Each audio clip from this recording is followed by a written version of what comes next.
The desert wore silence like an old cloak, stitched with wind and the faint cry of hawks riding the pale sky.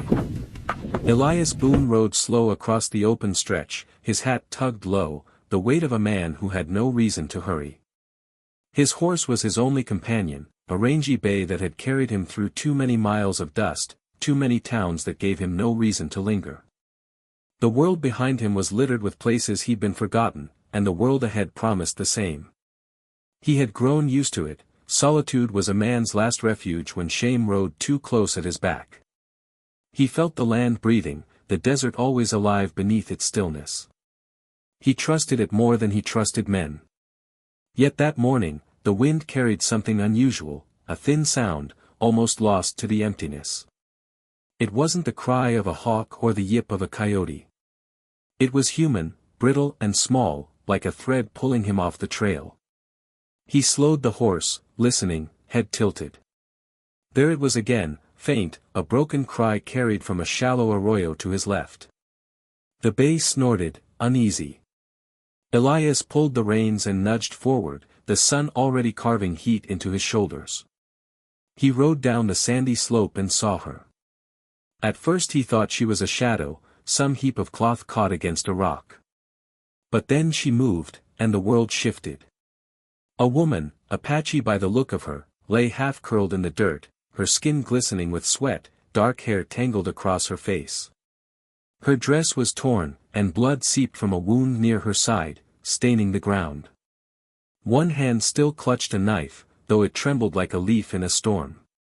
Her eyes burned at him, fierce despite the weakness. They told him plainly, "Come closer and I'll cut you, even if it kills me." Elias stopped where he was, boots firm in the stirrups. He knew the rules men carried about Apaches. You found one like this, you turned away. Trouble had a way of multiplying, and no town sheriff would thank you for bringing it home. But something rooted him there. He saw more than danger in those eyes, he saw pain knotted with pride, the kind a man could understand if he'd carried his own scars long enough. He swung down from the saddle, slow as prayer, making no sudden moves. The horse flicked its tail, uneasy, but stood. Elias crouched a little ways off, voice low, words careful as if speaking to a skittish colt. "You're hurt," he said. His voice cracked from disuse, but he kept it steady. "You'll die out here." Her grip on the knife twitched. She said nothing, only pressed her lips tight, as though silence was the last shield she had. Elias pulled his canteen from his belt and set it down between them, the water sloshing. Then he backed a step, letting the offer hang in the air. For a long moment she didn't move, her gaze sharp, testing him.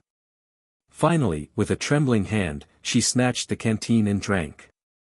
The motion cost her strength, the knife slipped from her other hand, landing in the dust with a dull thud. She tried to catch it, but her body betrayed her.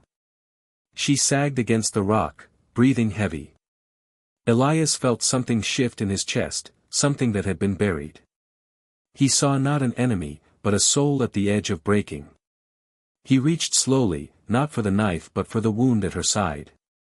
She flinched back, hissing, and he froze. "You'll bleed out," he said softly. "Let me help." Her eyes narrowed, suspicion hard as stone. Still, she didn't push him away when he tore a strip from his own shirt and pressed it against the wound. Blood soaked through quick, hot against his fingers, but he held it firm. She winced, yet her gaze stayed locked on him, not yielding trust but acknowledging something different, a man who wasn't running. When he finished binding what he could, Elias sat back, his shirt now ragged at the edges. She tried to rise, clutching the horse's reins with shaking hands, but her body gave out. Elias caught her before she fell, her weight slight but burning with fever. "You can't walk," he murmured. His horse stood nearby, ears pricked, sensing the strain of its master. Elias looked at the animal, then at her, and felt the weight of his decision settle heavy. That horse was all he had, without it, the desert would strip him bare. But leaving her was the same as killing her himself. He guided the bay closer, and with careful strength lifted her onto the saddle. She fought him weakly, whispering in a tongue he couldn't understand, but he ignored it. Once she was settled, swaying but upright, he took the reins in his hand and began to walk, boots dragging through sand that grew hotter with every step. Hours passed like years. The sun carved the sky white, and sweat streamed down his back. Above him, she clung faintly to the saddle horn, her breath ragged. Once, he glanced up and saw her watching him through half-lidded eyes, confusion mixing with something gentler. He said nothing. Sometimes silence was the only language worth speaking. By the time the low roofs of town came into view, Elias's throat was raw, his legs leaden. The townsfolk noticed him first from a distance, whispers running like sparks along dry grass. By the time he reached the main street, faces crowded porches and doorways, eyes sharp with suspicion. A cowboy leading his horse, and on the saddle, a wounded Apache woman. Sheriff Calder stepped out from the saloon, his badge catching sunlight, his jaw tight as barbed wire.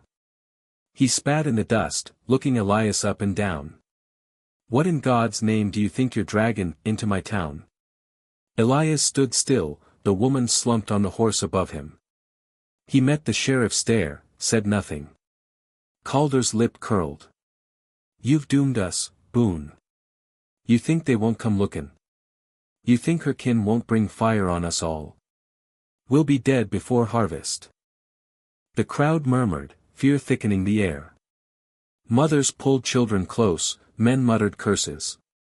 Elias heard it all, felt the weight of their judgment pressing like chains. He kept his hand steady on the reins, his silence heavier than any protest. Old Ruth Whitlock shuffled forward from the crowd, apron dusted with flour. Her eyes, sharp from years of watching men ruin themselves, studied Elias. She clucked her tongue. "Boy," she said, though he was past 30, "you're feed in trouble with your own hands." Yet there was no cruelty in her voice, only weary truth. Elias nodded once, as if agreeing, then led the horse past them all. He brought the woman to the inn, to a back room Ruth begrudgingly opened, muttering about fools and martyrs. He laid the Apache gently on the narrow bed, her skin pale, her breath shallow. When the room fell quiet, Elias lit a lantern and set to tending her wound again. His hands were rough, unskilled, but careful. She watched him with wary silence, her eyes never closing, as if sleep itself might betray her. He said nothing, only worked, binding cloth tighter, wiping blood. Once, their eyes met, and though no words passed, something fragile flickered between them, an acknowledgement, not of trust yet, but of survival shared. Later, when she slept at last, Elias stepped outside.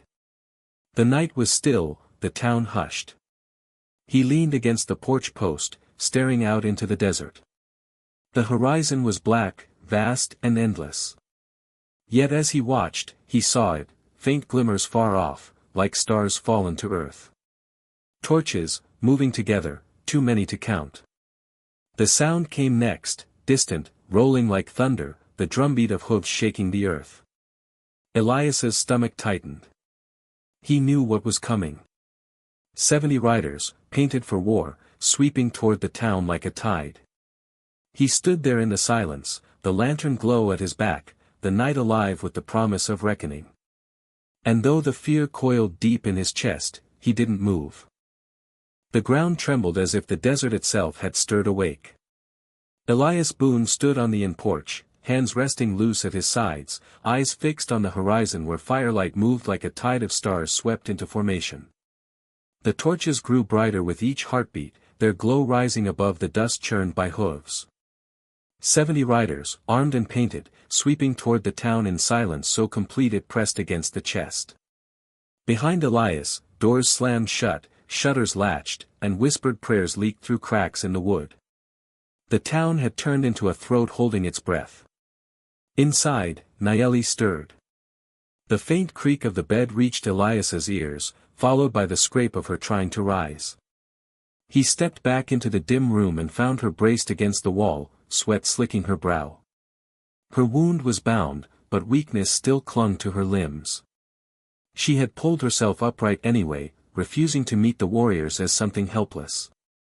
Her eyes met his, and for the first time she spoke in words he could understand, though her voice was rasped and strained.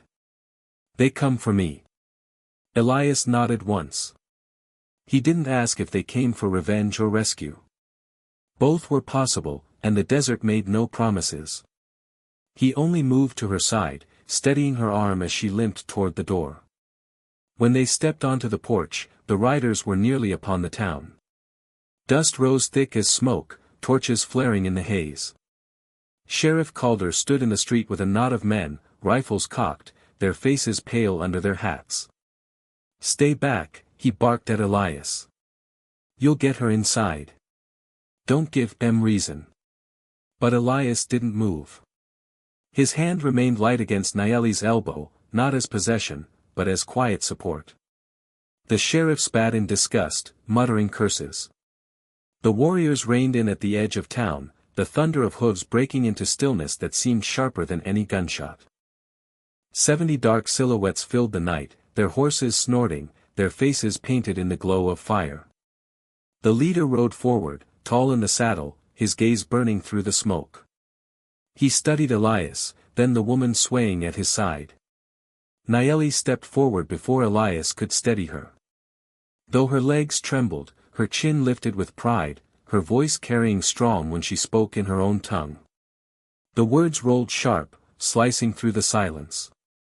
She called to them, and though Elias didn't understand, he felt the weight of her tone, the defiance, the command, the plea threaded beneath it.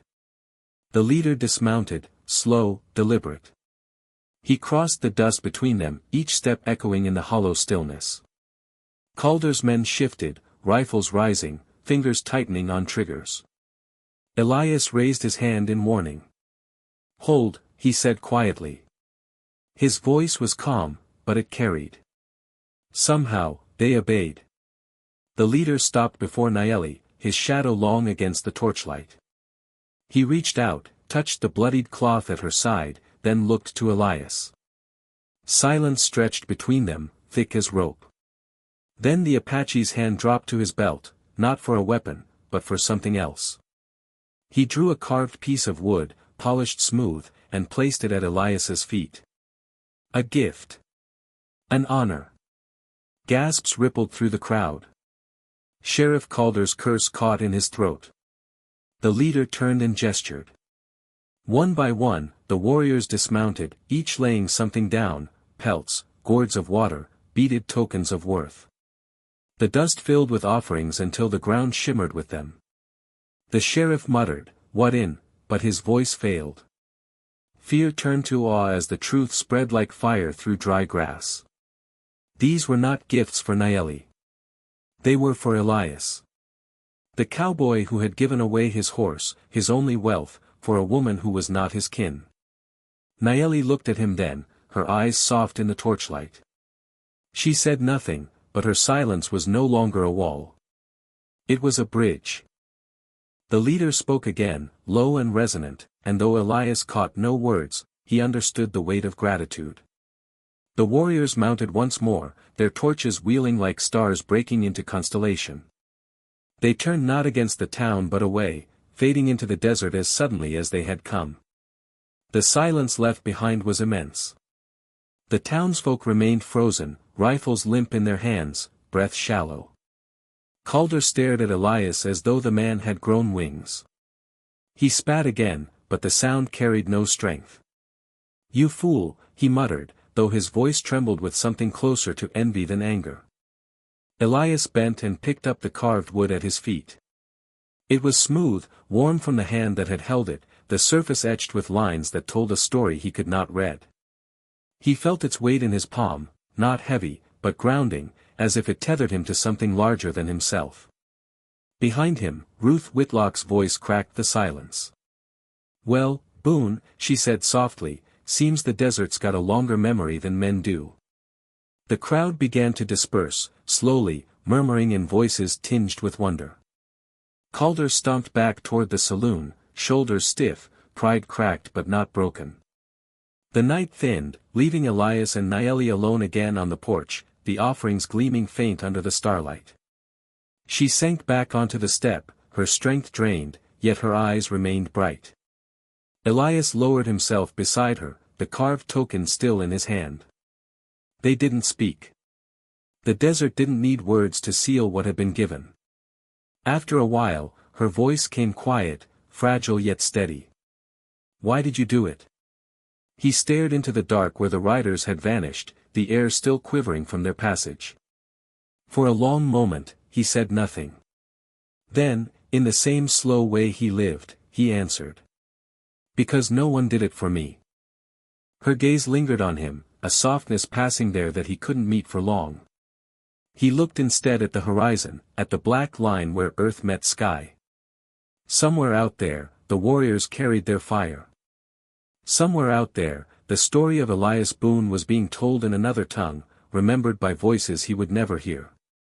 The desert was quiet again, but it was no longer the silence of emptiness.